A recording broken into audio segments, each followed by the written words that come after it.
বাঙালি হয়েছে তোমরা, যেখানেই থাকবে সময় পেলে, যখন সময় পাবে একটু গৌরাঙ্গের নাম করে নেবে। ভজ গৌরাঙ্গ কহ গৌরাঙ্গ, লহ গৌরাঙ্গের নাম রে। ভজ গৌরাঙ্গ কহ গৌরাঙ্গ, লহ গৌরাঙ্গের নাম রে। যে জনা গৌরাঙ্গ ভজে সে হয় আমার প্রাণ রে। যে জনা গৌরাঙ্গ ভজে সে হয় আমার প্রাণ। এই গানটা ভালো লাগে তো মায়েরা? বাবাদের ভালো লাগে? ভালো লাগে গানটা? সত্যি বলছো মায়েরা? বৃষ্টির সময় শিব ঠাকুরের মন্দিরে বসে আছো, মিথ্যে কথা বলবে না, সত্যি বলছো তো? তাহলে ভালো যখন বাসো তোমরা সবাই মিলে, আজকে যে কজন আমরা এখানে উপস্থিত হতে পেরেছি সবাই মিলে করতালি দিয়ে এই গানটা আমরা গাইবো। গাইবেন? সবাই মিলে গাইবেন আমার সঙ্গে? ব্যাস এমন জোরে জোরে গাইবেন যেন বৃষ্টিটা বাপ বাপ বলে পালায় এখান থেকে। অনেক সর্বনাশ করেছে, সন্ধ্যে থেকে অনেক ঝামেলা করছে। চলো সবাই মিলে আমরা একটু গানটা গাই করতালি দিয়ে। আজকের বেশি হাঁটাবো না, সবাইকে নিয়ে করতালি দিয়ে গানটি আমরা গাইব। প্রাণ ভরে একটু আমার সঙ্গে গান। ভজ গৌরাঙ্গ কহ গৌরাঙ্গ, লহ গৌরাঙ্গের নাম রে। বলো ভজ গৌরাঙ্গ,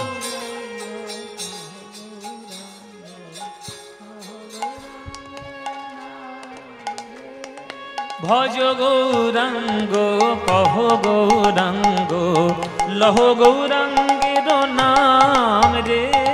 ভজ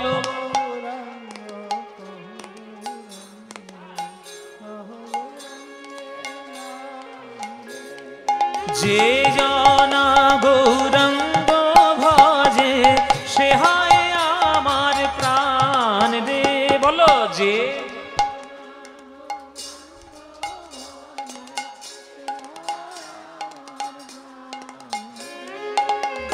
প্রভাত কালে হা গৌরাঙ্গ যে বলে একবার রে। প্রভাত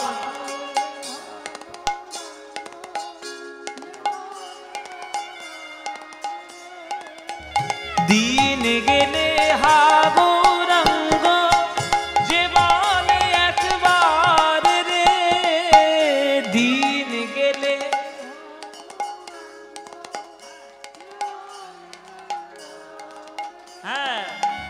সেই জন আমার হয় আর আমি হই তার রে। বলো সে জন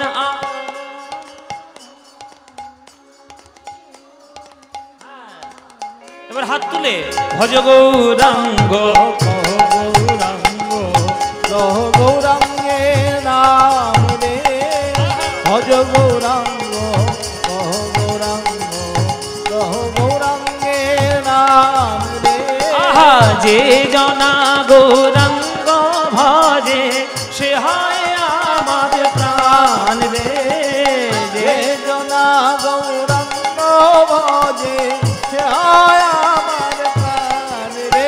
আহা ভজ গৌরাঙ্গ, উলুধ্বনি উলুধ্বনি, লহ গৌরাঙ্গের নাম রে। ভজ গৌরাঙ্গ কহ গৌরাঙ্গ, লহ গৌরাঙ্গের নাম রে। ভজ গৌরাঙ্গ কহ নিতাই গৌর হরি হরি নাম রে। ভজ গৌরাঙ্গ কহ গৌরাঙ্গ, লহ গৌরাঙ্গের নাম রে। বলো আনন্দ হয়েছে?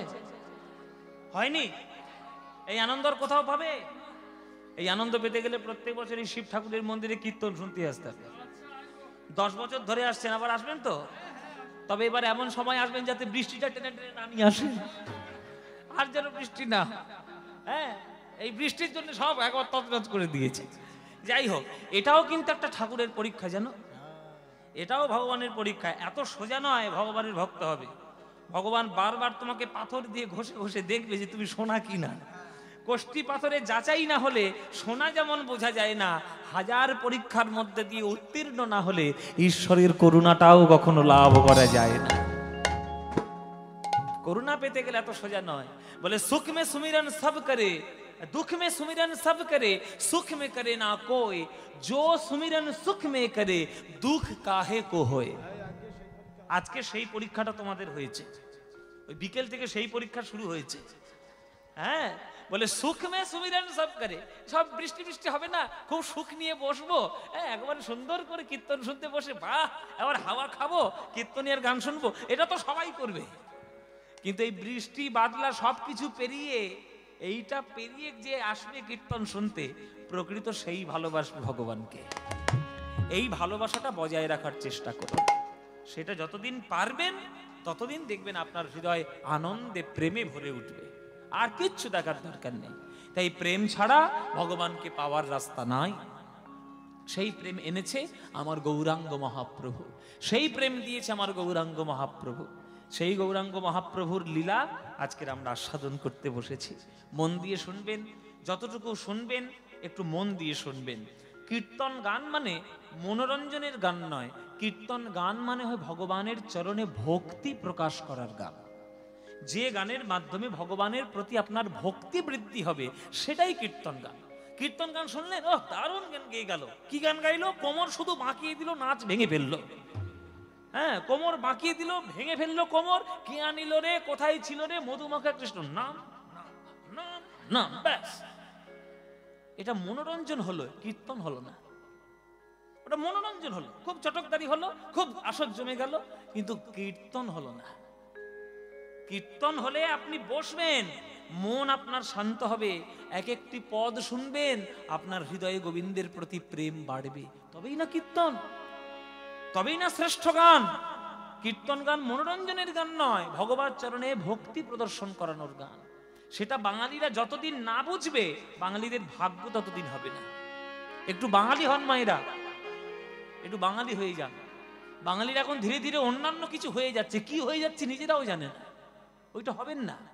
সন্ধেবেলায় রাস্তার মোড়ে গিয়ে মোমো না খেয়ে সন্ধেবেলায় বাড়িতে বসে নারকেল মুড়ি খান, ওইটাই বাঙালিয়ানা। ওই বাঙালিয়ানা জাতিদের, এটা পলাশপুর, পলাশপুর না, আমার নাম নিয়ে বেশ মালা দিয়েছে গো, বাবা অনেকদিন পর পলাশপুরের মালা পেয়েছে। যাই হোক, জয় নিতাই গৌর হরি বল। একটু বাঙালি হয়ে যান, তবেই গৌরাঙ্গকে চিনতে পারবে।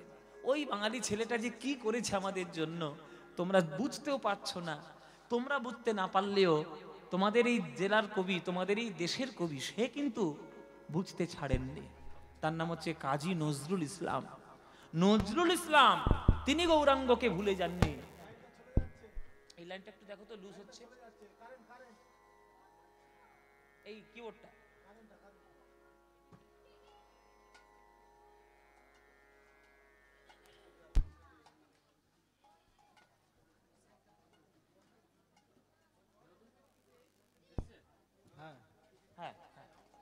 জয় নিতাই, জয় নিতাই।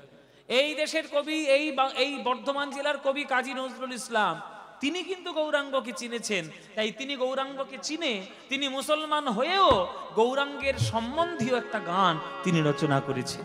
নিজের কথা, নিজের সুর, কাজী নজরুল ইসলামের কথা সুর দিয়ে গৌরাঙ্গ মহাপ্রভুর গান। এই গানটা সহজে শোনা যায় না, কিন্তু আমি আমার গুরুর কাছে শুনেছিলাম, তাই একটু শিখেওছিলাম। আপনারা যদি বলেন আপনাদের দু লাইন শোনাতে পারি, শোনাবো, শুনবেন? ওই পিছন থেকে ঝরঝর করে জল পড়ছে, শুনবেন তবু? আচ্ছা চলুন। কাজী নজরুল ইসলামের লেখা, কাজী নজরুল ইসলামের সুর, গৌরাঙ্গ বিষয়ের গান, গৌরাঙ্গ মহাপ্রভুকে নিয়ে গান, অভূতপূর্ব রচনা, অপূর্ব রচনা। মোরা, একটু হাত জোরে করে বসবেন মায়েরা, খুব প্রিয় গান আমার। আর খুব কথাগুলো যদি শুনতে পারেন, আহা, একবারে কথাগুলো হিরে মণি মুক্তার থেকে কম কিছু নয়, কথাগুলো এত দামি। মোরা কাঁদব না ওগো শচী দুলাল, তোমায় ডেকে ডেকে মোরা কাঁদব না ওগো শচী দুলাল,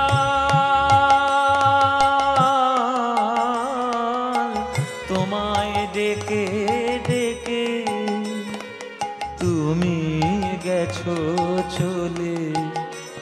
তোমার প্রেম গিয়েছো রেখে, প্রিয় তুমি গেছো চলে, তোমার প্রেম গিয়েছো রেখে, তাই কাঁদবো না। সখী দুলাল তোমায় ডেকে ডেকে তাই কাঁদবো না। আহা কি কথা দেখুন বাবা, তাই কাঁদবো না। নজরুল ইসলাম বলছে তাই কাঁদবো না। কেন কাঁদবো না? ও গো সচি দুলাল, তোমার জন্যে আমরা কাঁদবো না। কেন? বলে কাঁদবো কার জন্য? যাকে হারিয়ে ফেলেছি তাকে, তার জন্য কাঁদবো। যে চিরকাল আমাদের সঙ্গে সঙ্গে রয়েছে তার জন্য কেন কাঁদবো? আরে তোমার শরীরটা হয়তো আমাদের কাছে নেই, কিন্তু তোমার আশীর্বাদ, তোমার প্রেম, তোমার অনুভূতি, তোমার ভালোবাসা প্রতিটি বাঙালি ভক্তদের হৃদয়ে আছে, তাই কাঁদবো না। বলছে তুমি গেছো চলে, তোমার প্রেম গিয়েছো রেখে, প্রিয় তুমি গেছো চলে, তোমার প্রেম গিয়েছো রেখে, তাই কাঁদবো না। ত্যাগ যেখানে, প্রেম যেখানে, তোমার মধুর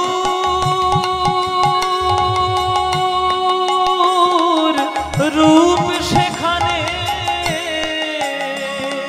ত্যাগ যেখানে, প্রেম যেখানে, তোমার মধুর রূপ সেখানে, ত্যাগ যেখানে, প্রেম যেখানে, তোমার মধুর রূপ সেখানে। কি কথা! সারা বিশ্ব ব্রহ্মাণ্ডে যেখানে প্রেম দেখবে, যেখানেই ত্যাগ দেখবে, একবার ভালো করে তাকিয়ে দেখবে আমার নিমাই যেন সেখানেই দাঁড়িয়ে আছে। ত্যাগ যেখানে, প্রেম যেখানে, তোমার মধুর রূপ সেখানে, ওগো জগন্নাথের দেউল তোমায় রাখবে কোথায় ঢেকে, ওগো জগন্নাথের দেউল তোমায় রাখবে কোথায় ঢেকে, তাই কাঁদবো না। ওগো সচি দুলাল তোমায় ডেকে ডেকে তাই কাঁদবো না। ওগো সখী দুলাল তোমায় ডেকে ডেকে হলো বৈরাগিনী ধরা, তোমার চরণ ধুলি লিখে, হলো বৈরাগিনী ধরা, তোমার চরণ ধুলি মেখে, তোমার মন্ত্র নীল অসীম আকাশ চাঁদের তিলকে কে, তোমার মন্ত্র নীল অসীম আকাশ চাঁদের তিলকে কে। এই গান জীবনে পাবে? এই গান আর পাবে? কাজী নজরুল ইসলাম এই বাংলায় জন্ম নিয়েছে, আমাদের হাজার গুণে সৌভাগ্য ভালো। চিনতে পারলে না তো তাকে, ওই যে বললাম শুধু সমালোচনাই করে গেছে। তাকে চিনতে গেলে তার গানগুলো শোনো, পড়ো, ভাবো। সমালোচনার মন নিয়ে কীর্তনের আসলে বসবেন না। ভাগবতীয় প্রেম, ভক্তি এইগুলো লাভ করার জন্য কীর্তনের আসলে বসুন, তবেই না কীর্তন শোনাটা সার্থক হবে। পৃথিবীর এমন কোন দেশ আছে আমাকে দেখাতে পারবেন যে দেশের কোন প্রান্তে মানুষের বসবাসযোগ্য যে দেশগুলো আছে সেই দেশের কোন প্রান্তে একটু ধুলো নেই? দেখাতে পারবেন? আমেরিকাতেও ধুলো পাবেন, লন্ডনেও ধুলো পাবেন, ভারতে তো প্রচুর ধুলো পাবেন, জাপানে গেলেও ধুলো পাবেন। এমন কোনো দেশ নেই যেখানে ধুলো পাবেন না। আপনারা অনেকে আমাকে প্যাঁচে ফেলার জন্য বলতেই পারেন, কেন বাবা অ্যান্টার্কটিকা? অ্যান্টার্কটিকা কি মানুষের বসবাসযোগ্য? অ্যান্টার্কটিকা পেঙ্গুইন থাকবে, মানুষ থাকবে?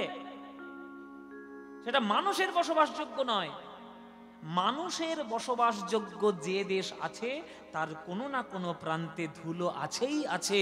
তেমনি কাজী নজরুল ইসলাম বলছে, পৃথিবীর যে কোনো প্রান্তে যে কোনো ধুলো থাকুক না কেন, সব জায়গায় জেনে রাখবে মহাপ্রভুর চরণ ধুলো যেন চারিদিকে ছড়ানো রয়েছে। মহাপ্রভুর চরণ ধুলো যেন পৃথিবীর প্রত্যেকটি কোণে ছড়ানো আছে। হলো বৈরাগিনী ধরা তোমার চরণ ধুলি মেখে, হলো বৈরাগিনী ধরা তোমার চরণ ধুলি মেখে। তোমার মন্ত্র নীল অসীম আকাশ চাঁদের তিলকে কে, তোমার মন্ত্র নীল অসীম আকাশ চাঁদের তিলকে। ওগো সুন্দর যা কিছু হেরি, ওগো রূপ সে শচী নন্দনেরি, সুন্দর যা কিছু হেরি, ওগো রূপ সে শচী নন্দনেরি। তোমার ডাক শুনি যে আজ হৃদয় পুরীর সাগর থেকে, তোমার ডাক শুনি যে আজ হৃদয় পুরীর সাগর থেকে, তাই কাঁদবো না ওগো শচী দুলাল, তোমায় ডেকে ডেকে তা কাঁদবো না। গো সখী দুলাল, তোমায় ডেকে ডেকে তুমি গেছো চলে, তোমার প্রেম গিয়েছো রেখে, তাই কাঁদবো না, তাই কাঁদবো না, তাই কাঁদবো না।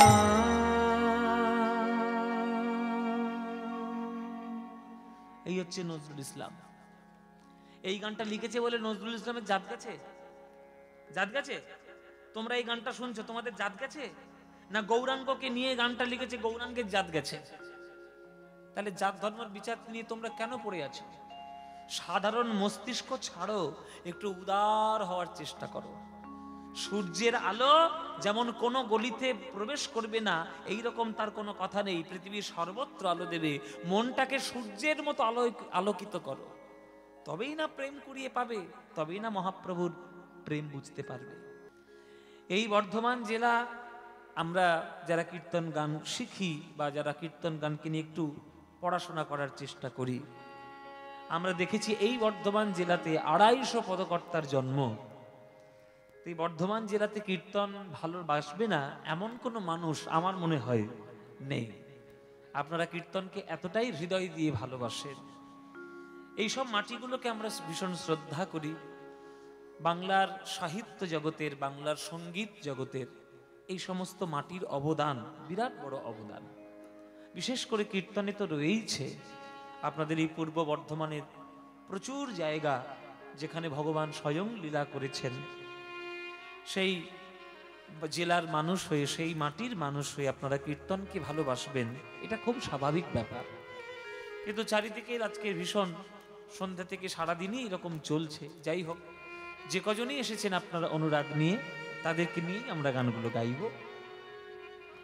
বলছে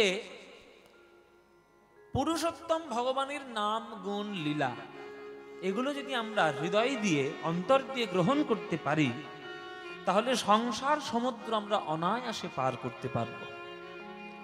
দেখবেন সমুদ্রে সমস্ত ধরনের নৌকা, লঞ্চ, জাহাজ ডুবে যাওয়ার সম্ভাবনা আছে, কিন্তু ডুব জাহাজের ডুবে যাওয়ার সম্ভাবনা খুবই ক্ষীণ। কেননা ডুব জাহাজ কেন ডোবার সম্ভাবনা খুবই ক্ষীণ, কেননা ডুব জাহাজটা তো ডুবে ডুবেই যায়, তার আবার নতুন করে ডোবার কি আছে।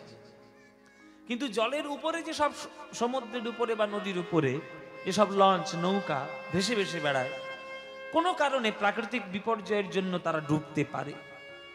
কিন্তু উপরে যদি প্রচন্ড ঝড় বৃষ্টি হয় বা সমুদ্রের উত্তাল, কিন্তু তার একেবারে তলদেশ থেকে যদি ডুব জাহাজ যায়, তাহলে তার ডোবার সম্ভাবনা অনেকটা কম থাকে। তেমনি পুরুষোত্তম ভগবানের নাম গুণ রূপ লীলা, এটা আমাদের ক্ষেত্রে একটা ডুব জাহাজের মতো। এই ডুব জাহাজকে আশ্রয় করে যদি আমরা সংসার সমুদ্র পার করার চেষ্টা করি, তাহলে জগৎ সংসারে যতই ঝড় বাদল হোক না কেন, ঝড় বাতাস হোক না কেন, আমাদেরকে খুব বেশি একটা প্রভাবিত করতে পারবে না। তবে ওই ডুব জাহাজটাকে সঠিকভাবে ব্যবহার করতে হবে। কিসের ডুব জাহাজ? পুরুষোত্তম ভগবানের নাম গুণ রূপ লীলা। এবার পুরুষোত্তম আমাদের জগতে কয় ধরনের পুরুষোত্তম আছে? 3টে যুগ ধরে 3 ধরনের পুরুষোত্তম আমরা পেয়েছি, ত্রেতা, দাপর, কলি। ত্রেতা যুগে মর্যাদা পুরুষোত্তমকে আমরা পেয়েছি, দাপর যুগে লীলা পুরুষোত্তমকে আমরা পেয়েছি, আর এই কলিযুগে আমরা প্রেম পুরুষোত্তমকে পেয়েছি। মর্যাদা পুরুষোত্তমকে রামচন্দ্র, ভগবান শ্রী রামচন্দ্র, তার মতো মর্যাদাশালী পুরুষ, তার মতো মর্যাদাবান ব্যক্তিত্ব ভারতবর্ষে হয়েছে কিনা কখনো সন্দেহ রয়েছে। তিনি একটা ঐতিহাসিক চরিত্র তো বটেই, কিন্তু আমাদের সনাতন অবলম্বীদের কাছে তিনি ভগবান, স্বয়ং বিষ্ণুর অবতার। সেটা যারা মানবে না তাদের ক্ষেত্রে আমার কিছু বলার নেই, কারণ ব্যক্তিগত চিন্তা ভাবনা সম্পর্কে হস্তক্ষেপ করার অধিকার আমার দরকার নেই।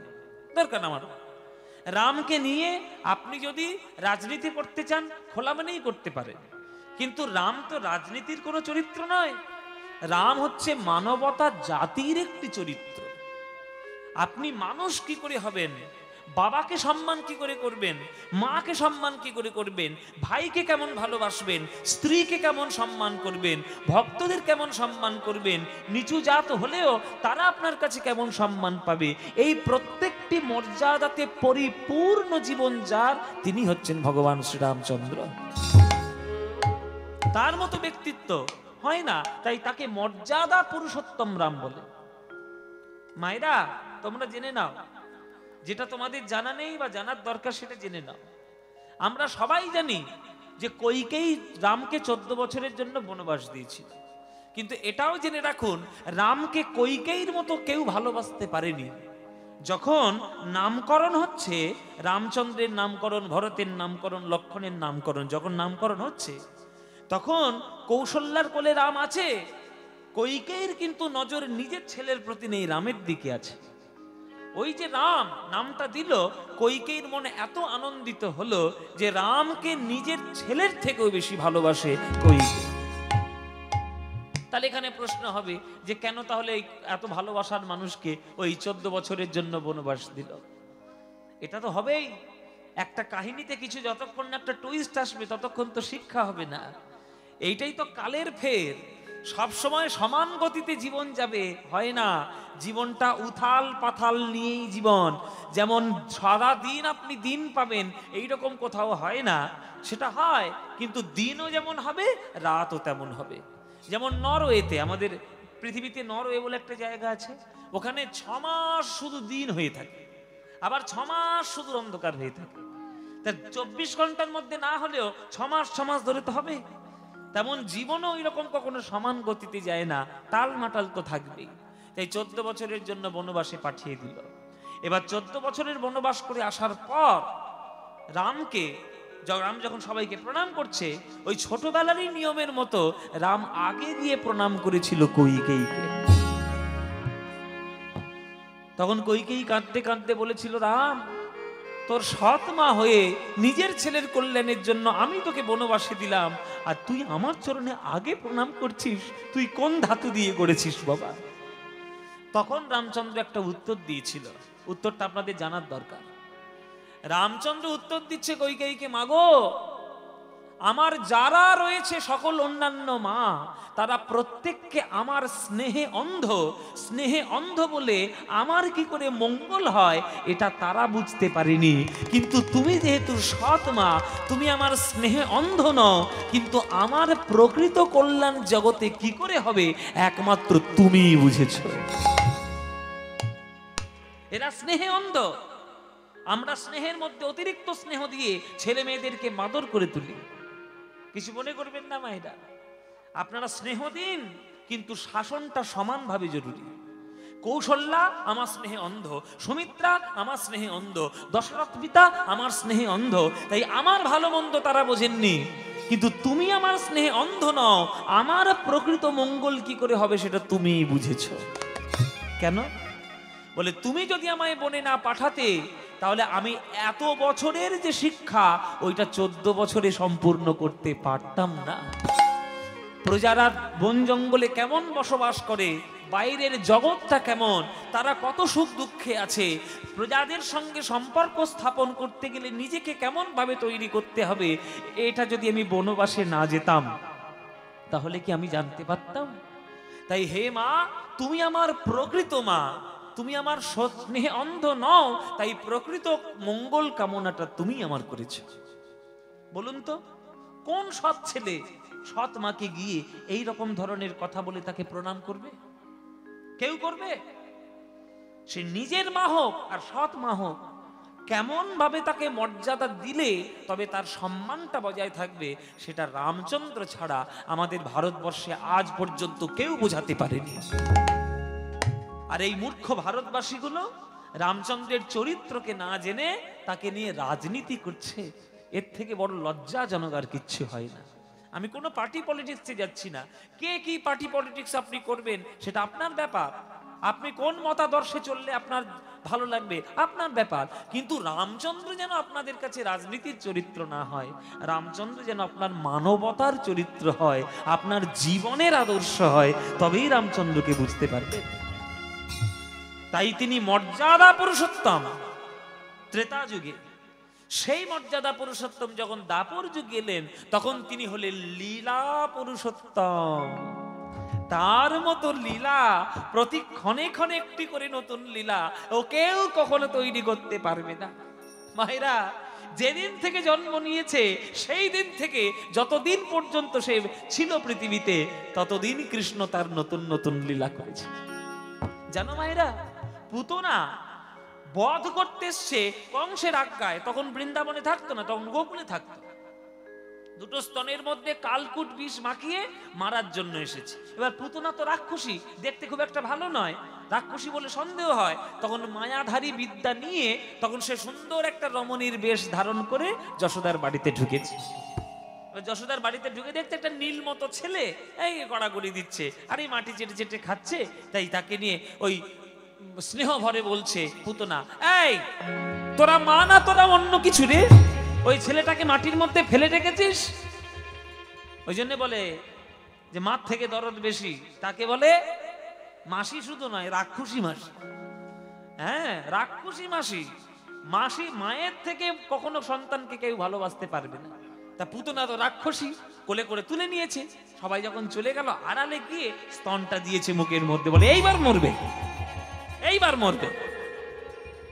কৃষ্ণ তখন মনে মনে ভাবছে স্তনটা পান করব না করব না, কারণ আমি জানি তো ওর মধ্যে বিষ মাখানো, খেলেই মরবো আমি। কিন্তু আমি যদি মরে যাই তাহলে লীলা তৈরি করতে এখন অনেক রকম সমস্যা তৈরি হবে। আর পুতনা অনেক আশা করে আমার কাছে এসেছে, ওকেও কিছু একটা দিতে হবে। কিছু একটা না দিলে ভগবান আমায় লোকে বলবে কেন? কেন লোকে প্রণাম করে বলবে হে কৃষ্ণ করুণা সিন্ধু দীনবন্ধু জগৎপতি? কেন বলবে? তাহলে ওকে কিছু দেওয়ার দরকার। তা আমি যদি পুতনাকে কিছু দিই, সারা বিশ্ববাসীর ভক্তরা আমার উপর রেগে যাবে যে পুতনা তোমায় মারতে এসে তোমার কাছে ভালো জিনিস পেয়ে গেল, আর আমরা তোমার এতদিন রাত করে নাম জপ করছি, কই আমরা তো কিছু পাচ্ছি না।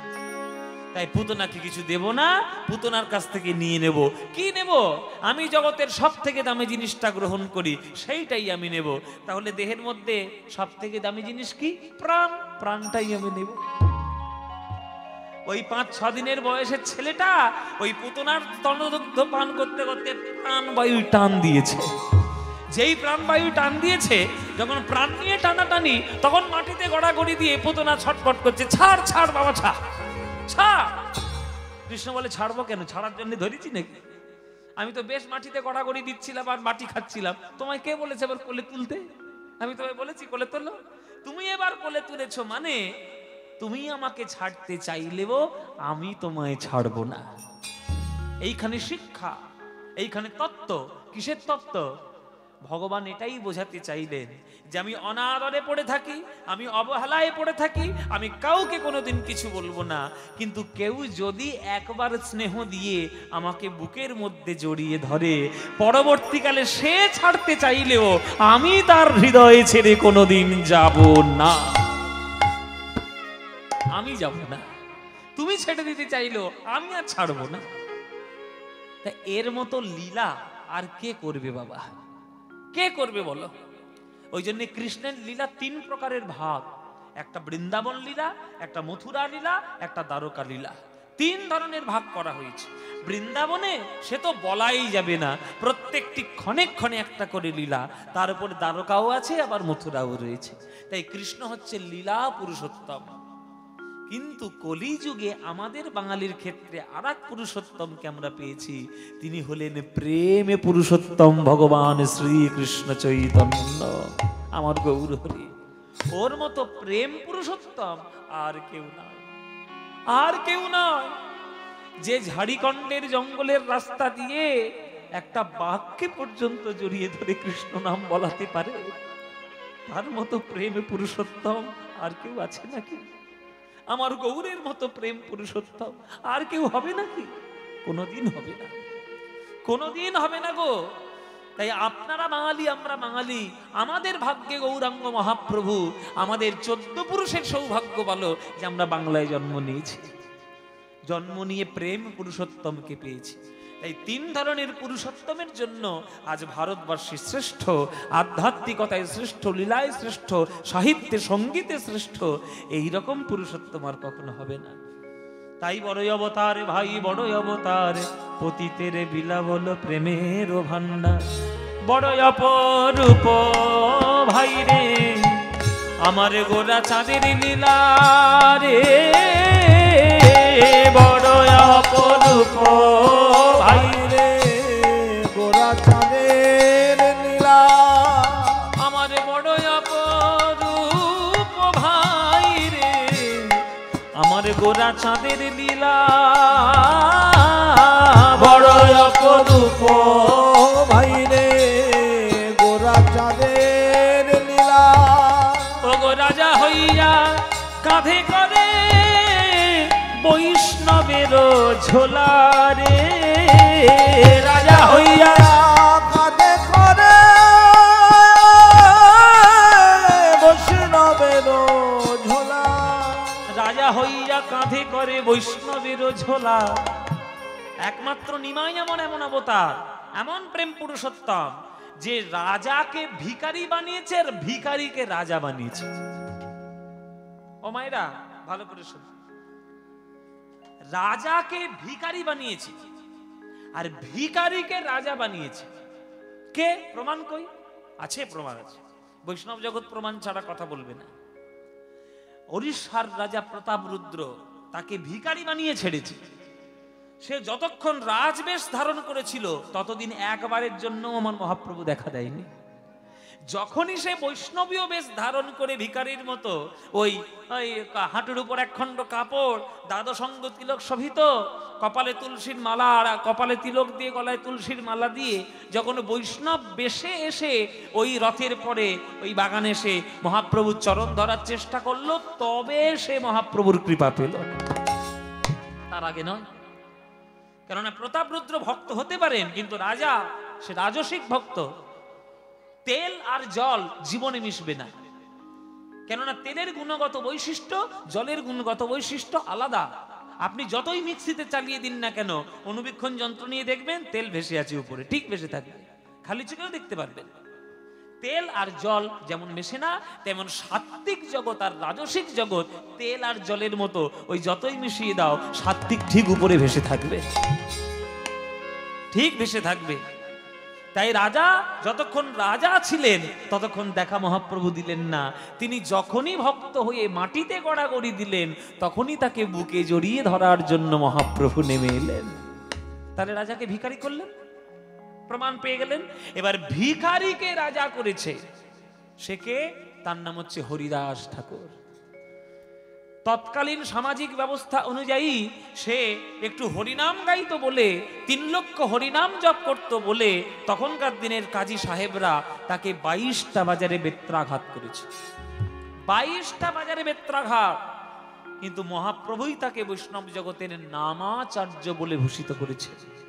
বলুন তো কোন বৈষ্ণবের ভাগ্য হয়েছে যে মরণের পর নিজেকে মহাপ্রভুর কোলে তুলে দেওয়ার? হরিদাস ছাড়া কারোর হয়নি। হরিদাস যখন এই জগৎ ছেড়ে চলে গেলেন তার এই সব দেহটাকে নিয়ে, তার এই মৃত শরীরটাকে নিয়ে মহাপ্রভু কোলে করে তুলে নিলেন। 2 হাত ধরে তিনি নাচালেন, নিজের হাতে বালি খুঁড়লেন, নিজের হাতে সমাধি দিলেন। কারোর ভাগ্যটা হয়েছে? কারোর ভাগ্যে হয় কেবলমাত্র হরিদাস। তাই বড়ই অপরূপ ভাই রে গোরা চাঁদের লীলা, রাজা হইয়া কাঁধে করে বৈষ্ণবের ঝোলা। হ্যাঁ, গৌরাঙ্গ করুণার কথা আমি কহিতে না পারি গো, গৌরাঙ্গ করুণার কথা কহিতে না পারি। ওগো সংকীর্তন মাঝে নাচে কুলের বৌহারি গো, সংকীর্তন মাঝে নাচে কুলের বৌহারি। এই যে মেয়েরা কীর্তন শুনতে এখন বেশি যায়, দেখো আজকে যেখানে যতক্ষণ বৃষ্টির মধ্যেও যারা কীর্তন শুনতে এসছে, কটা ছেলে এসছে কটা মেয়ে এসছে, দেখো মায়েদের ভাগ বেশি, মায়েরা ভক্ত বেশি। এই যে মায়ের আজকের বাড়ি থেকে বেরোনোর সাহস করেছে, এই যে মায়ের আজকের শিক্ষার জন্য এগিয়ে এসেছে, মায়েদের জন্য অগ্র অধিকার তারা দাবি করছে, এই যে তারা কণ্ঠরোধ এতদিন ছিল তারা যেবার উদাত্ত কণ্ঠ হয়েছে, কার জন্য? আমার নিমায়ের জন্য হয়েছে। আমার মহাপ্রভু আগে বললেন যে মায়েদেরকে ভালো করে কীর্তন শোনাও। ও মায়েরা তোমরা একটু বেশি করে কীর্তন শোনাও। কেন জানো? পৃথিবীতে তোমাদের যে ক্ষমতাটা আছে আমরা পুরুষরা জীবনে সেই ক্ষমতার অধিকারী হব না। 10 মাস 10 দিন গর্ভ ধারণ করে শরীরের রক্ত পুষ্টি সমস্ত কিছু নিঃশেষ করে একটা মাই জন্ম দিতে পারে একটা সন্তানকে, একটা পুরুষ জীবনে পারবে না, জীবনে পারবে না। ওই যে নারীর টান, শত দুঃখ সহ্য করার পরেও তবুও মা হাসি মুখে থাকে, কেন? সন্তানের ওই মিষ্টি মুখটি দেখবে বলে। আর তোমাদের এই গর্ভ সন্তান তারা যদি ভক্তে হতে পারে, তারা যদি ধ্রুব হতে পারে, তারা যদি প্রহ্লাদ হতে পারে, তারা যদি বিবেকানন্দ হতে পারে, তারা যদি রামকৃষ্ণ হতে পারে, তবেই তো তোমাদের গর্ভ সার্থক, তবেই তো তোমরা মাতৃজাতি সার্থক। বলো মায়েরা, তোমরা এখানে আজকে যারা গান শুনছো, অনেক বেশি লোকজন নেই, তোমরা যে কজন আছে আমাকে হাত তুলে বলো, আর বুকে হাত রেখে বলো, বলো তোমরা কার মা হলে খুশি হবে? তোমরা রাবণের মা হলে খুশি হবে না রামের মা হলে খুশি হবে? হ্যাঁ, রামের মা। দুর্যোধনের মা হবে না অর্জুনের মা হবে? অর্জুনের মা। এটা কেন বলছি? কেননা আপনার সন্তান যখন আপনার নামটা গৌরবান্বিত করবে তখন আপনার গর্ভ সার্থক হবে। যখন কোনো মায়ের গর্ভজাত সন্তান জগতে নাম করে বেড়ায় তখন অন্যান্য মেয়েরা তখন তাকে বলে, ওই মাটা কি ভাগ্য করেছিল, এত সুন্দর সন্তানকে জন্ম দিয়েছে। এটাই না আনন্দ। প্রহ্লাদ কয়াধুর গর্ভে 5000 বছর ছিল। ওই 5000 বছর গর্ভের মধ্যে থেকে নারদের কাছ থেকে শ্রীমদ্ ভাগবত মুখস্থ করে ফেলেছিল। 5000 বছর গর্ভের মধ্যে ছিল। আজ প্রহ্লাদের জন্য কয়াধুর গর্ভ হবে না? আগে নিজেকে কয়াধু বানাতে হবে, তবেই প্রহ্লাদের মা হতে পারবেন। নিজেকে আগে কৌশল্যা বানাতে হবে, তবেই রামের মা হতে পারবেন। নিজেকে আগে যশোমতী হতে হবে, তবেই কৃষ্ণের মা হতে পারবেন। আর সেটা তখনই সম্ভব যখন নিজের জীবনটি সৎ জীবন যাপন পালন করবেন। হ্যাঁ, তবেই হবে। নইলে হবে না। তার জন্য কীর্তন শোনা জরুরি। কীর্তনের আসরে যেতে হয়, ভগবানের চরণে নিবেদন করতে হয়, জীবনটিকে সুসজ্জিত করতে হয়, জীবনটিকে সৎ পথে চালাতে হয়, তবেই রামের মতো সন্তান হবে। নইলে তুমি বাঁকা গাছ হয়ে যাবে আর তোমার কাছ থেকে সোজা গাছ আসবে, জীবনে হবে না। তুমি যেমন বাঁকা হবে, তোমার সন্তানও বাঁকাই হবে। তাই নিজেকে আগে উন্নত করো, তারপরেই দেখবে সন্তান সন্ততি নিশ্চয়ই উন্নত হবে। তাই পদকর্তা পদ লিখলেন, গৌরাঙ্গ করুণার কথা আমি কহিতে না পারি গো, গৌরাঙ্গ করুণার কথা কহিতে না পারি। আজ সংকীর্তন মাঝে নাচে ফুলেরও বৌহারি গো, সংকীর্তন মাঝে নাচে কুলের বৌহারি। ও যবনেও নাচে গায় আর বলে হরি নাম নাম, যবনেও নাচে গায় বলে হরি নাম। গো হেন অবতারে সে বঞ্চিত বলরাম, হেন অবতারে সে বঞ্চিত বলরাম। জাতের বিচার করো না, শোনো রে মানুষ ভাই, সবার উপরে মানুষ সত্য, তাহার উপরে নাই। এটা কার কথা? চণ্ডীদাসের কথা। শুনেছি তো অনেক দিন ধরে, কজন পালন করেছি। বড় বড় ভাষণ দেওয়ার জন্য কথাগুলো আমরা ব্যবহার করি, ওই রাজনৈতিক মঞ্চে, ভাষণের মঞ্চে, স্কুলের মঞ্চে, নানান রকম ওই ইন্সপিরেশনাল এই যে সব স্পিচগুলো হয় সেইখানকার মঞ্চে। কই জীবনে তো পালন করিনি? পালন করেছি জীবনে। মানুষ হতে হয় আগে, আগে মানুষ হও, তারপরে যা হওয়ার হবে। তাহলে চণ্ডীদাসের কথা শুনে তুমি চলবে না, তা তুমি মানুষ হবে কি করে? আগে তাদের কথাগুলো শুনে চলার চেষ্টা করো।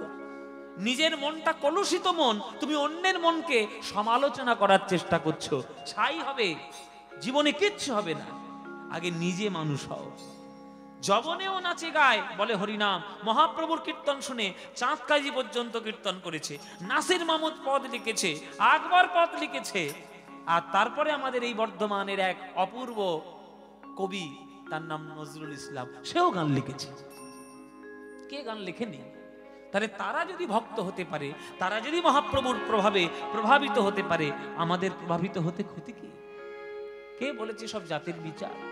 তুমি মহাপ্রভুর নাম নিয়ে চলছো, অথচ তুমি জাতের বিচার করে নিয়ে চলছো। তাহলে তুমি মহাপ্রভুকে ছাই ভালোবাসো? আমার বাবাকে যদি আমি ভালোবাসি, সঠিক শ্রদ্ধা তখনই হবে আমার বাবা যেসব শিক্ষাগুলো দিয়েছে সেইগুলো জীবনে পালন করা। তাহলে মহাপ্রভু শিক্ষা দিয়েছে যে জাত ধর্মের বিচার করবে না, আর তুমি জাত ধর্ম নিয়ে পড়ে আছো। তাহলে কি করে হবে মহাপ্রভুকে ভালোবাসা? ওই লোক দেখানি ভালোবাসা করে কোনো লাভ নেই। ভালোবাসা করলে ভেতর থেকে করো, তাকে সত্যিকারের শ্রদ্ধা করলে সেই শ্রদ্ধাটা আগে তুলে ধরো, তবেই তোমরা মহাপ্রভুকে ভালোবাসতে পারবে। বলরাম দাস বলছে যে যবনেও নাচে গায় তারা বলে হরিনাম, আরে হেনই অবতারে বঞ্চিত বলরাম। এত সুন্দর প্রেমের অবতার, সবাইকে চরণ ধরে ধরে প্রেম দিয়ে গেল। হায় এবারে আমি বঞ্চিত হলাম, হায় এবার আমি বঞ্চিত হলাম। এমন করুণা সিন্ধু, এমন করুণা সিন্ধু অবতারে, হাই এবারে আমি বঞ্চিত হলাম। এমন করুণা সিন্ধু অবতারে, এবার আমি বঞ্চিত হলাম। আমি কেবল রইলাম বাকি, আমি কেবল হইলাম বাকি। আমি কেবল রইলাম বাকি, আমি কেবল রইলাম বাকি। আমি গুরু বৈষ্ণবে দিয়ে ফাঁকি, ওগো আমি কেবল রইলাম বাকি। আই গুরু বৈষ্ণবের দিয়ে পাখি আমি কেবল রইলাম বাকি। ওগো গুরু বৈষ্ণবে দিয়ে ফাঁকি আমি হরি হরি না বলিলাম। গুরু বৈষ্ণবের দিয়ে ফাঁকি ওগো হরি হরি না বলিলাম। গুরু বৈষ্ণবে দিয়ে ফাঁকি হরি হরি না বলিলাম। গুরু বৈষ্ণবের দিয়ে ফাঁকি হরি হরি না বলিলাম। গুরু বৈষ্ণবের দিয়ে ফাঁকি আমি কেবল রইলাম বাকি। হায় এবারে আমি বঞ্চিত হলাম। হায় এবার আমি বঞ্চিত হলাম। তাই বলো রামদাস কেঁদে বলছে এই জগতে জনন তারণ করার জন্য আজ মহাপ্রভু সবার চরণ ধরে প্রেমে প্রদর্শন করেছেন। আর আমি এমন হতভাগা মহাপ্রভুর চরণে কাছে পেয়ে ওই একবার চরণ ধরতে পারলাম না। এটাই আমাদের হয় বাবা। আমরা শুধু যে কোনো আমাদের এমন একটা স্বভাব বর্তমানে হয়ে গেছে যে আমরা শুধু সকাল থেকে সন্ধ্যা পর্যন্ত কি করে সমালোচনা করা যায় তার মানসিক প্রস্তুতি নিয়ে বসেছি। ফেসবুক থেকে শুরু করে ইউটিউব থেকে শুরু করে এই যত হাতে হাতে মোবাইল এসছে সমালোচনা প্রচন্ড বেড়ে গেছে। নিজে কি করছি তার কোনো রকম কোনো পরিকল্পনা নেই, লোকে কি করছে সেইটা দেখার জন্য পাগল হয়ে যাচ্ছে সকাল থেকে সন্ধ্যা। আর ফেসবুকটাই হয়েছে একেবারে চোখের সামনে পড়ছে, যাকে তাকে সমালোচনা করে দিচ্ছে। জেনে রাখবেন হাতে একটা ফেসবুক আছে মানে আপনি যাত্রার সম্বন্ধে কমেন্ট করতে পারেন না। এই ভারতবর্ষের টিম যখন ইন্ডিয়ান টিম যখন খেলে যখন হেরে যায় তখন কত সব ভারতবাসী সব তাদের নামে সমালোচনা করে। ব্যাটার মাঠে নামিয়ে দিলে খেলতে পারবি? পারবি খেলতে? সমালোচনা করতে পারবি ঘরে বসে বসে। এখন জিতে এসছে খুব সোনার মালা দেওয়ার জন্য পাগল হয়ে যাচ্ছে। এই সব হচ্ছে আমাদের মানব জাতির স্বভাব। মাঠে নামিয়ে দিলে একটাও ব্যাট চালাতে পারবে না, 4 দিতে পারবে না, 6 দিতে পারবে, সমালোচনা করতে পারবে। আমার সমালোচনা 1000 লোক করবে, কিন্তু আমার মতো গান গাইতে গেলে আমার মতো সাধনা করতে হবে। আমার গুরুর সমালোচনা অনেকেই করবে, কিন্তু আমার গুরুর জায়গায় পৌঁছতে গেলে 10 জন্ম সাধনা করতে হবে। সমালোচনা করা যায়, হঠাৎ করে হাতে মোবাইল এলো যাত্রার সম্বন্ধে যা তা বলে দেওয়া যায়, কিন্তু তার কর্ম সম্বন্ধে জানতে গেলে তার চরণে গিয়ে একটু বসতে হয়। তাই নিমাইয়ের সমালোচনা সাধারণ লোক করতেই পারে, কিন্তু নিমাই যেটা আমাদের জন্য দিয়ে গেছে সেইটা পেতে গেলে সারা জীবন তপস্যা করলে তবে পারবে, তবেই পারবে। তাই বলরাম দাস কেঁদে বলছে যে চোখের সামনে থেকে নিমাই হরিনাম করতে করতে চলে গেল, আর আমি শুধু খেয়ে শুয়ে দিন কাটালাম, সমালোচনা করে দিন কাটালাম, আমার প্রেম পাওয়ার হলো না। তাই গৌরাঙ্গ মহাপ্রভু আমাদের জন্য প্রেম নিয়ে এসেছেন। যে প্রেম গোলকের প্রেম, রাধা গোবিন্দ মিলিত তনু সোনার গৌরাঙ্গ আমার, সেই প্রেম হাতে ধরে পায়ে পড়ে আমাদের প্রেম দিয়েছেন। তাই আজকে সেই মহাপ্রভুর কথা, সেই মহাপ্রভুর লীলা আজকে আমরা আস্বাদন করব। কি আস্বাদন করব? মহাপ্রভুর দ্বিতীয় স্বরূপের কথা আজকে আমরা আস্বাদন করব। আজকের আমরা ভক্ত লীলা শ্রীনিবাস আচার্যের কথা আস্বাদন করব। মহাপ্রভুর দ্বিতীয় স্বরূপ তার নাম হচ্ছে শ্রীনিবাস আচার্য। মনোহর শাহী ঘরানার কীর্তনের জনক, তার গান, তার কথা, তার জীবন আমরা আস্বাদন করব। চলুন আমরা যতক্ষণ সময় থাকবো কীর্তনের আসরে এবং শ্রীনিবাস আচার্যের কথা আপনারা মন দিয়ে আস্বাদন করবেন, দেখবেন হৃদয় একেবারে পরিপূর্ণ হয়ে যাবে। চলুন শ্রীনিবাস আচার্যের কথা আস্বাদন করি। মহাপ্রভুর দ্বিতীয় স্বরূপ তাকে বলা হয়, মহাপ্রভুর দ্বিতীয় রূপ তাকে বলা হয়। কেন বলা হয়, কি করতে বলা হয়, সেটা তো পালার মধ্যে ঢুকলে তবেই আমরা বুঝতে পারবো। চলো লীলা শুরু করি। শ্রীনিবাস আচার্য। ও মায়েরা বুঝতে পারছো তো? কথাগুলো বুঝতে পারছো? যেটা বুঝতে পারবেন আমাকে বলবে, আমি 1000 বার বুঝিয়ে দেবো, 1000 বার বলে দেবো, কিন্তু না বুঝে আসর ছেড়ে কোনোদিন যাবে না, বুঝে যাবে। যতক্ষণ কীর্তন শুনবে পরিষ্কার চকচকে আয়নার মতো বুঝে নেবে। চলো শ্রীনিবাস আচার্য। নদিয়া জেলার চাকুন্দি গ্রাম গঙ্গাধর ভট্টাচার্য নামে এক সজ্জন ব্রাহ্মণ বাস করেন। তার মনে বড় ইচ্ছা পড়াশোনা শিখে আমি একটু পণ্ডিত হব। আর নবদ্বীপ হচ্ছে তখনকার দিনের পড়াশোনার পীঠস্থান, অক্সফোর্ড অফ বেঙ্গল। পুরো বাংলার মধ্যে শিক্ষার পীঠস্থান ছিল নবদ্বীপ। সারা বাংলা থেকে লোক সেখানে যেত পড়াশোনা করার জন্য। আমাদের ভারতবর্ষের এখন দুর্ভাগ্য হচ্ছে এইটা যে একটা সময় ছিল সারা পৃথিবী থেকে লোক ভারতে আসতো পড়াশোনা করার জন্য। আর এখনকার দিনে এতটাই দুর্ভাগ্য আমাদের, ভারত থেকে লোক বিদেশে যায় পড়াশোনা করার জন্য। লজ্জার থেকে আর কম কিছু নয়, এটা লজ্জার থেকে কম কিছু নয়। এটার জন্য দায়ী কে? এটার জন্য দায়ী ভারতবাসী নিজেরাই, নিজেরাই ভারতবাসী দায়ী। কেননা মুসলমান সাম্রাজ্য, মোগল সাম্রাজ্য, খিলজি বংশ তারা আমাদের ভারতকে শাসন করেছে, প্রচন্ড ক্ষতি হয়ে গেছে, আমাদের দেশের প্রচন্ড ক্ষতি হয়েছে।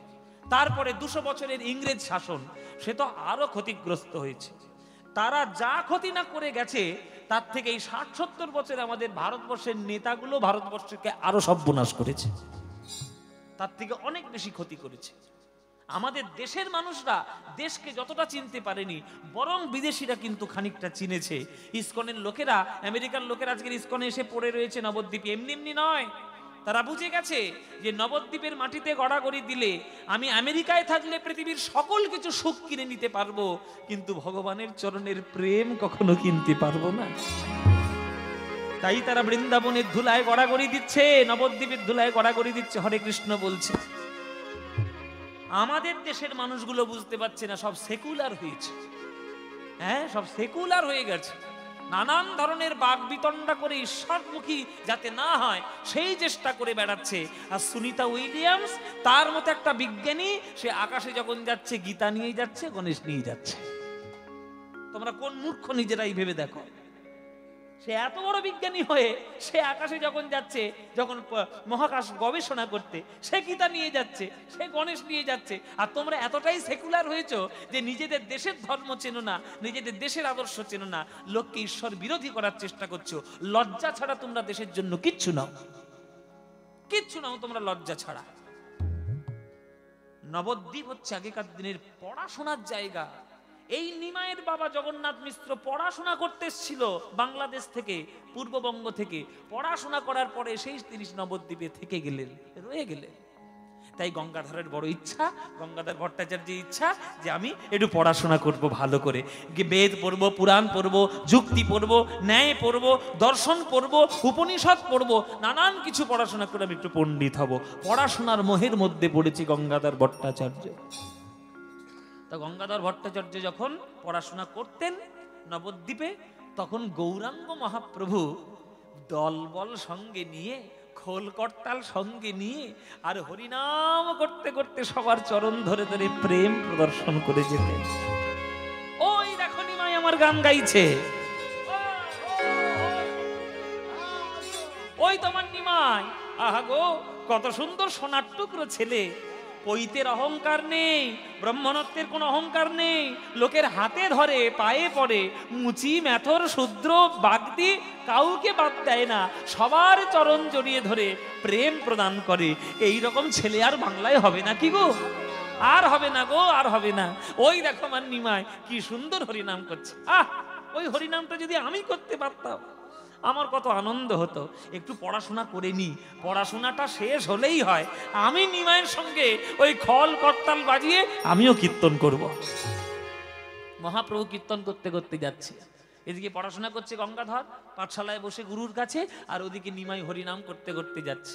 হরিহরয়ে নম কৃষ্ণ যাদবায় নম, হরিহরয়ে নম কৃষ্ণ যাদবায় নম, হরয়ে নম কৃষ্ণ যাদবায় নম, হরিহরায় নম কৃষ্ণ যাদবায় নম। গোপাল গোবিন্দ রাম শ্রী মধুসূদন, গোপাল গোবিন্দ রাম শ্রী মধুসূদন, ওই গোপাল গোবিন্দ রাম শ্রী মধুসূদন, গোপাল গোবিন্দ রাম শ্রী মধুসূদন। ওই গোপাল, গানটা ঠিক গাইলাম? ভুল হয়েছে না? হ্যাঁ, ভুল হয়ে গেছে। মানে তাহলে কি হবে? হরিহরয়ে নম কৃষ্ণ যাদবায় নম।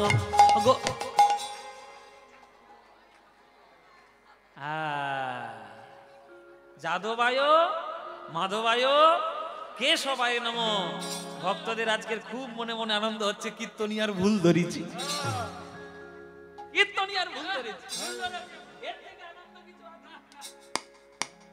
তোমাদের প্যাঁচে ফেলা আমাদের কাছে শিখে যাবে, তোমাদের প্যাঁচে ফেলা আমাদের কাছে 1 মিনিটেরও কাজ নয়। এই যে আমরা গানটা গাইলাম, তোমাদেরকে ভালো জিনিসটা জানাবো বলেই ভুল জিনিসটা গাইলাম। শুনে রাখো, যেটা তোমরা এখনকার দিনে গানটা শোনো, হরি হরয় নম কৃষ্ণ যাদবায় নম, যাদবায় মাধবায় কেশবায় নম, এইটা মহাপ্রভুর নয়। মহাপ্রভুর এটা মহাপ্রভুর নয়, এটা নরোত্তম দাস ঠাকুরের। এই যে যাদবায় মাধবায় কেশবায় নম, এটা নরোত্তম দাস ঠাকুরের লেখা। এই নরোত্তম দাস ঠাকুর হচ্ছে আবার শ্রীনিবাস আচার্যের শিষ্য। কি করে হলেন সে তোমরা লীলার মধ্যে গিয়ে চিনবো, জানবো। কিন্তু মহাপ্রভুর মুখের গান হরি হরয়ে নম কৃষ্ণ যাদবায় নম, গোপাল গোবিন্দ রাম শ্রী মধুসূদন, এটা মহাপ্রভুর নিজের মুখের গান। কিন্তু যেহেতু গানটা ছোট, ওই মহাপ্রভুর গানটাকে লোককে শোনানোর জন্য নরোত্তম দাস ঠাকুর ওই লাইনগুলো পরে পরে বাড়িয়েছিলেন। যাদবায় মাধবায় কেশবায় নম, নরোত্তম দাস ঠাকুর। 3 নম্বর লাইনে লেখা আছে গোপাল গোবিন্দ রাম শ্রী মধুসূদন, মহাপ্রভুর ওটা মুখের কথা। 4 নম্বর লাইন থেকে সব নরোত্তম দাস ঠাকুরের, গিরিধারী গোপীনাথ মদন মোহন, হ্যাঁ, নিত্যানন্দ অদ্বৈত সীতা, শ্রী গুরু বৈষ্ণব ভাগবত গীতা, সব নরোত্তম দাস ঠাকুরের। জয়রূপ সনাতন ভট্ট, সব নরোত্তম দাস ঠাকুর। এই নাম গাইতে গাইতে আজ নিমাই যাচ্ছে। হরয়ে নম কৃষ্ণ যাদবায় নম, হরি হরয়ে নম কৃষ্ণ যাদবায় নম, গোপাল গোবিন্দ রাম শ্রী মধুসূদন, গোপাল গোবিন্দ রাম শ্রী মধুসূদন, কৃষ্ণ কৃষ্ণ কৃষ্ণ কৃষ্ণ কৃষ্ণ কৃষ্ণ কৃষ্ণ হে কৃষ্ণ কৃষ্ণ কৃষ্ণ কৃষ্ণ কৃষ্ণ কৃষ্ণ কৃষ্ণ হে কৃষ্ণ কৃষ্ণ কৃষ্ণ কৃষ্ণ কৃষ্ণ কৃষ্ণ কৃষ্ণ হে কৃষ্ণ কৃষ্ণ কৃষ্ণ কৃষ্ণ কৃষ্ণ কৃষ্ণ কৃষ্ণ হে কৃষ্ণ কেশব কৃষ্ণ কেশব কৃষ্ণ কেশব পাহি মাম, রাম রাঘব রাম রাঘব রাম রাঘব রক্ষ মাম, কৃষ্ণ কেশব কৃষ্ণ কৃষ্ণ হরি বল, হরি বল। রাম রাঘব রাম রাঘব